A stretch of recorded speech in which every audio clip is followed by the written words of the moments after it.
तो hello guys, स्वागत करते हैं हम अपने चैनल मैथमेटिक्स पे। तो आज का हमारा टॉपिक है कक्षा 10वीं के त्रिकोणमिति के पीवीआई क्वेश्चन। तो आज हम लोग यही सॉल्व करने वाले हैं। तो यहाँ पर देखिएगा भाई लोग, देखिए तो हमारे यहाँ पर पहला प्रश्न क्या दिया है। देखिए हमारा पहला प्रश्न दिया है 1 + tan बटे में 1 - cot a का होल स्क्वायर बराबर हम बोला है tan स्क्वायर a। ठीक है, तो हम लोग यहाँ पर LHS लेकर चलते हैं। यहाँ पर हल लिखकर हम लोग LHS लेकर चलते हैं। ठीक है, यहाँ पर हल लिख कर हम लोग आगे बढ़ते हैं। LHS, तो हमारा LHS क्या दिया है, देखिए 1 + tan a बटे में 1 - cot a का होल स्क्वायर यही दिया हुआ है। तो देखिए,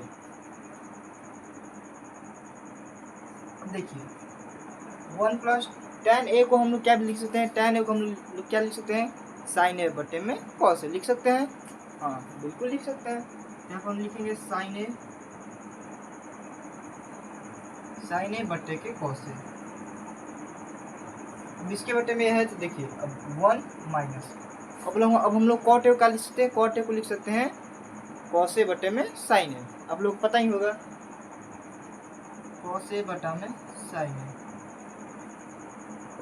का होल स्क्वायर। अब देखिए आप लोग की बता दें कि जब भी इस प्रकार एक के बटे में कुछ दिया हो और एक के बटे में न दिया हो, तो आप लोग को वहाँ सिंपल सा तिरछी मल्टीप्लाई कर दें, यानी क्रॉस मल्टीप्लाई कर देना है बस। ठीक है, यहाँ पे देखिए एक के बटे में दिया और एक बटे में कुछ नहीं दिया है, तो आपको क्रॉस मल्टीप्लाई कर देना है कि तिरछी गुणा कर देना है। ठीक है, अब देखिए तो यहाँ पर तिरछी गुणा कर लेते हैं। तो देखिए cos a में 1 का गुणा तो क्या हो जाएगा हमारा cos a, और ये प्लस sin a का sin a। ठीक है, क्योंकि इसके बटे कुछ नहीं दिया है तो जस्ट सेम हो जाएगा। ठीक है, बटे में cos a का cos a रह जाएगा। ठीक है,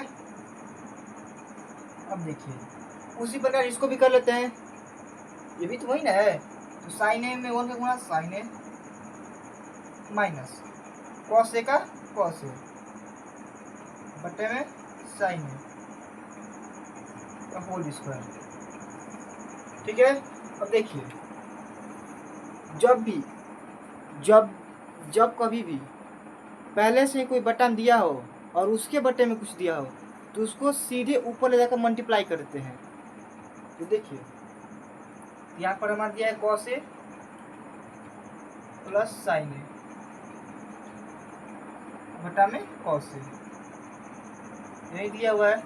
अब देखिए, और जब भी हम जो दूसरे वाला बटन होता है उसको जब मल्टीप्लाई करते हैं, तो ये वाला जो सबसे नीचे का जो पार्ट था उसके ऊपर आता है और सबसे ऊपर का पार्ट इसके नीचे आता है। ठीक है, तो देखिए अब ये साइन ए वाला जो पार्ट है वो साइन ए वाला ऊपर हो जाएगा, क्या हो जाएगा साइन ए। यहाँ पर साइन ए लिख देंगे बटे में sign A minus cos A, क्या लिखेंगे sign A minus cos A, sign A minus cos A का होल स्क्वायर। ठीक है, होल स्क्वायर दिया हुआ है। अब देखिए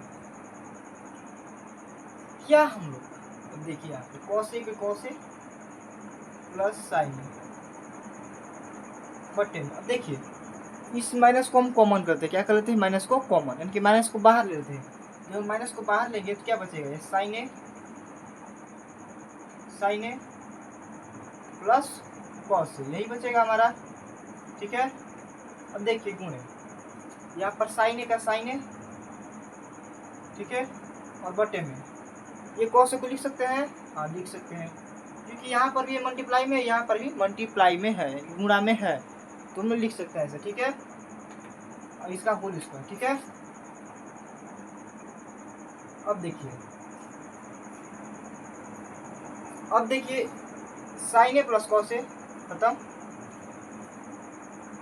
sign A plus cos A और कॉस ए प्लस साइन दोनों एक जैसे हैं तो ऊपर से कट जाएगा। ठीक है, अब क्या चाहिए माइनस साइन ए बटे में कॉस ए, साइन ए बटे में कॉस ए का सूत्र क्या होता है tan ए, क्या होता है tan ए, तो माइनस tan ए का होल स्क्वायर। ठीक है, और आप लोग हम बता दे रहे हैं कि किसी भी संख्या का या किसी भी जब भी उसके साथ माइनस होगा और उसका हम वर्क करेंगे यानी कि स्क्वायर करेंगे, तो उसका माइनस हट जाएगा। ठीक है, देखिए तो -10 का स्क्वायर करेंगे तो क्या हो जाएगा 10 स्क्वायर, यानी कि माइनस खत्म हो जाएगा, माइनस बिल्कुल खत्म हो जाएगा। ठीक है, तो 10 स्क्वायर। अब देखिए हमारा RHS आ गया है, RHS प्रूफ। तो गाइज मैं आशा करता हूँ कि आप लोग बहुत अच्छे से समझ में आया होगा और आप लोग इसे स्क्रीनशॉट ले सकते हैं। ठीक है।